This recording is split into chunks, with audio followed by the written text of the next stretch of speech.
Kita harus tahu dulu nih penyebabnya apa. Betul. Maka itu dia tadi aku sempat mention juga tuh, ekspor kena dampaknya, Mhm. kemudian perang juga, krisis energi, krisis pangan. Apalagi krisis pangan tuh harusnya diwaspadai ya, karena itu udah berhubungan dengan kebutuhan makan kita gitu kan. Betul.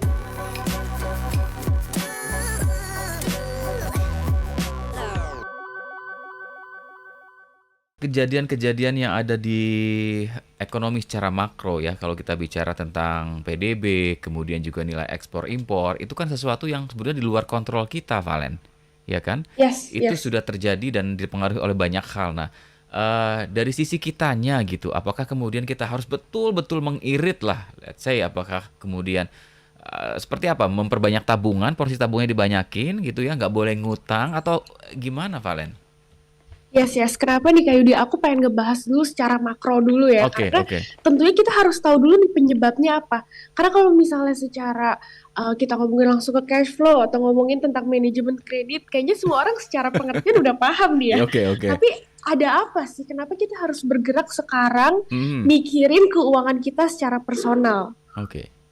Mhm, Nah, kita harus tahu dulu nih penyebabnya apa. betul. Maka itu dia tadi aku sempat mention juga tuh, ekspor kena dampaknya, Mhm, kemudian perang juga, krisis energi, krisis pangan. Apalagi krisis pangan tuh harusnya diwaspadai ya, karena itu udah berhubungan dengan kebutuhan makan kita gitu kan. betul. Mhm, Kenapa sih? Apa sih? Apa ada nggak sih dampaknya ke kehidupan kita sehari-hari? Nah, itu dia sih yang tadi pengen aku breakdown dulu nih satu oke, per satu. oke. Sebelum Breakdown nantinya, satu-satu. Mhm, iya, kita masuk ke apa aja sih yang perlu dan bisa kita lakuin gitu mhm, kan. mhm.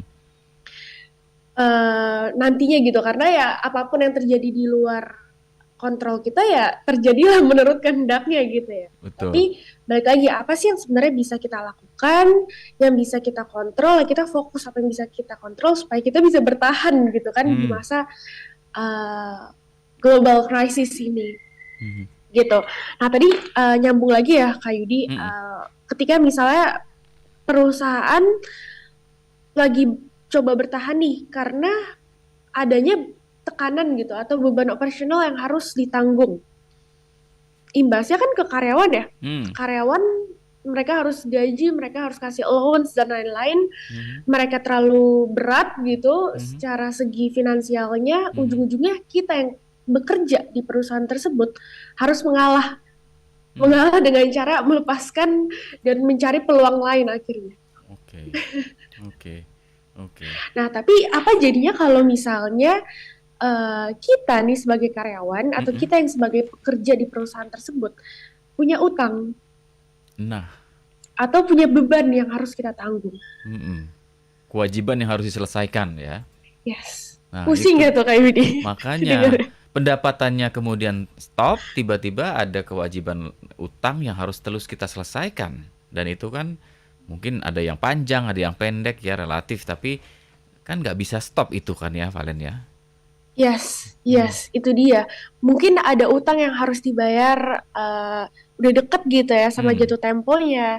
Tapi di satu sisi eh, gimana gitu pekerjaan stop, pendapatan stop. Hmm. Ujung-ujungnya mungkin yang sering dilakukan gali lubang tutup lubang, Oke. meminjam untuk bayar utang.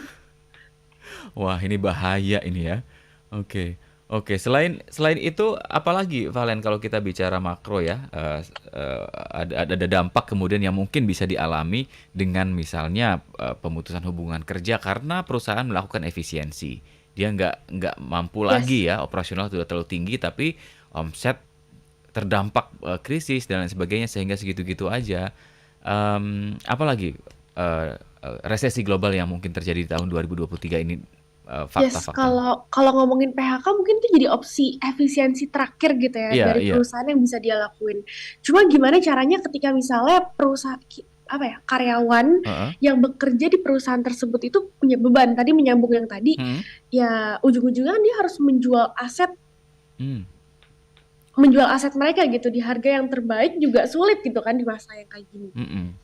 Itu pun Apalagi daya itu pun kalau punya gimana? aset ya, itu pun kalau punya aset Iya, ya. iya juga betul juga ya. Kalau udah punya aset Heeh, bener juga. heeh. Kalau yang nggak punya gimana gitu kan? Mhm, mhm. Nah, sebenarnya penyebab resesi ini juga salah satu yang memicu itu adalah suku Oh, bunga bank yang naik agresif. oke. Nah, suku bunga ini kasih dampak ke semua aset yang kita punya, ke semua hal yang kita punya. Misalnya kayak orang-orang yang lagi nyicil KPR atau yang punya cicilan, ujung-ujungnya suku bunganya kan naik semua. Hmm, Cicilannya jadi tambah banyak nih. hmm, Nah, tapi di sisi lain kita bisa melihat juga kalau deposito itu suku bunganya juga jadi lebih menarik gitu loh. hmm. Nah, itu dia sih sebenarnya salah satu penyebab ya. Eh, Akhirnya orang-orang tuh mindahin high risk asset ke aset-aset yang resikonya rendah. Karena udah jadi menarik. Hmm, hmm. Oke, oke. Jadi deposito bisa menjadi pilihan sebetulnya ya di tengah kebijakan penaikan suku bunga ini ya, Valen ya. Eh, Yes, Kalau ya itu pun kalau yang lagi-lagi punya dananya, yang bisa didepositokan gitu kan. Wow. betul. Heeh, heeh, heeh.